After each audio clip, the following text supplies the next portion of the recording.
Hello दोस्तों, मैं doctor Sanju और आज के हमारे इस वीडियो में मैं आपको बताने वाली हूँ कि प्रेगनेंसी के दौरान शरीर के ऊपर स्वेलिंग आना, सूजन आना क्या नॉर्मल होता है या इससे किसी दूसरी तरह की प्रॉब्लम होने का खतरा भी रहता है। क्योंकि देखिए, प्रेगनेंसी के लास्ट ट्राइमेस्टर के दौरान बहुत सी महिलाओं को पैरों के निचले हिस्से पे स्वेलिंग आना ये एक बहुत ही कॉमन प्रॉब्लम होती है। लेकिन कई बार कुछ महिलाओं में ये किसी दूसरी बीमारियों के लक्षण भी हो सकते हैं, जिसको टाइम रहते आपको पहचानना बहुत ज़रूरी हो जाता है। तो आज के हमारे इस वीडियो में मैं आपको इसी टॉपिक के बारे में बताने वाली हूँ कि प्रेगनेंसी के दौरान अगर आपको स्वेलिंग आ रही है, सूजन आपको आ रही है, तो आप कैसे पहचानें कि ये जो सूजन है ये नॉर्मल है या इसके कोई दूसरे कारण भी हो सकते हैं। तो देखिए, प्रेगनेंसी के लास्ट ट्राइमेस्टर के दौरान यानी कि जब आपका यूट्रस का साइज़ काफ़ी ज़्यादा बढ़ जाता है, तो आखिर के 3 महीनों के दौरान ये जो स्वेलिंग है ये आपके पैरों वाले हिस्से पे आने लगती है और 9वां महीना आते आते ये स्वेलिंग आपके पैरों पे बहुत ज़्यादा दिखाई देती है। और ये जो स्वेलिंग होती है ये ज़्यादातर आपका जो एंकल जॉइंट होता है यानी कि जो आपका टकने वाला हिस्सा होता है, पैरों का निचला हिस्सा,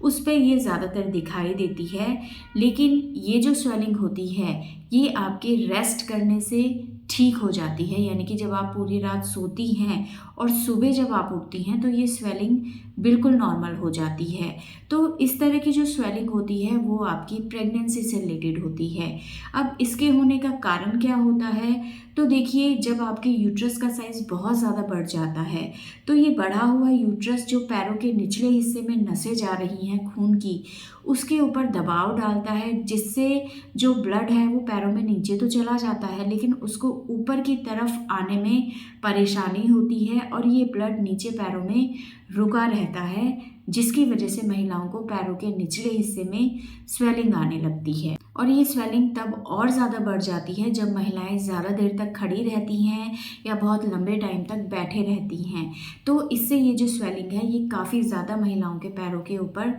दिखाई देने लगती है। लेकिन रेस्ट करने से ये स्वेलिंग आपकी बिल्कुल ठीक हो जाती है। तो ये नॉर्मल स्वेलिंग है जो कि सिर्फ आपकी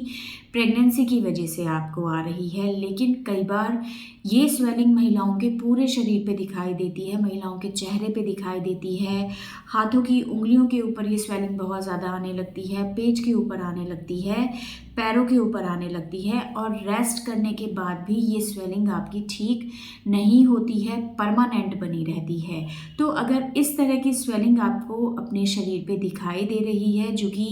रेस्ट करने से भी ठीक नहीं हो रही है और आपके पूरे शरीर पे दिखाई दे रही है, तो इस चीज़ के ऊपर ध्यान देना बहुत ज़्यादा ज़रूरी है। क्योंकि ये कई बार कुछ दूसरे कारणों की वजह से हो सकती है, जैसे कि कई बार महिलाओं को प्रेगनेंसी के दौरान प्री एक्लेम्सिया या एक्लेम्सिया जैसी प्रॉब्लम आने लगती है, जिसकी वजह से महिलाओं को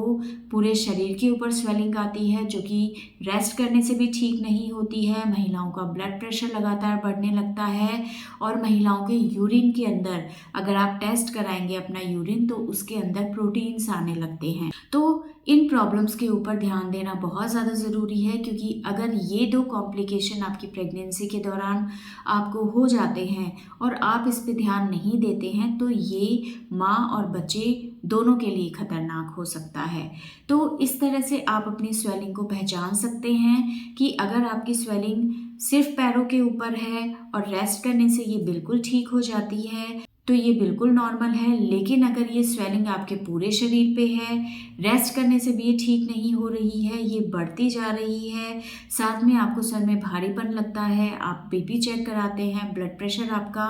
अगर 140/90 से ज़्यादा हो रखा है, तो ऐसे में आप ये चीज़ ध्यान रखें कि इसके कुछ दूसरे कारण भी हो सकते हैं, जिसके लिए आपको टाइम से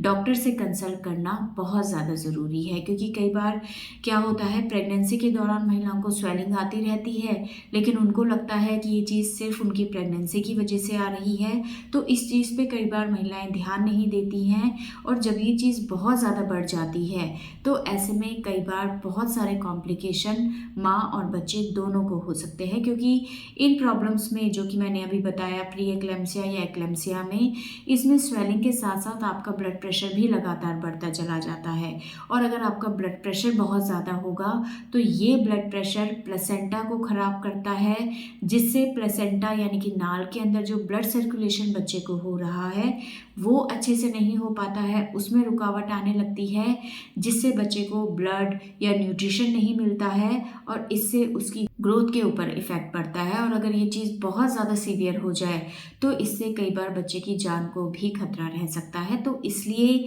शरीर पे आने वाली स्वेलिंग को ध्यान में रखना प्रेगनेंसी के दौरान बहुत ज़्यादा ज़रूरी होता है। तो अगर आपको भी स्वेलिंग आ रही है तो आप इस चीज़ पे ध्यान दें कि ये स्वेलिंग नॉर्मल है या एबनॉर्मल है। और अगर आपको लगता है कि ये स्वेलिंग कुछ ज़्यादा आ रही है जो कि ठीक नहीं होती है, साथ में आपका बीपी भी बढ़ रहा है, तो ऐसे में टाइम रहते डॉक्टर से कंसल्ट आप ज़रूर करें। लेकिन अगर ये स्वेलिंग नॉर्मल है, रेस्ट करने से ठीक हो रही है, तो ये प्रेगनेंसी की वजह से हो रही है, जिसके लिए आपको परेशान होने की ज़रूरत नहीं है। तो दोस्तों ये था आज का हमारा वीडियो। अगर इस वीडियो से रिलेटेड आपके और किसी तरह के कोई सवाल हैं जो आप हमसे पूछना चाहते हैं तो आप हमें कमेंट कर सकते हैं, और हमारे आने वाले वीडियोस को देखने के लिए हमारे इस चैनल को सब्सक्राइब ज़रूर करें।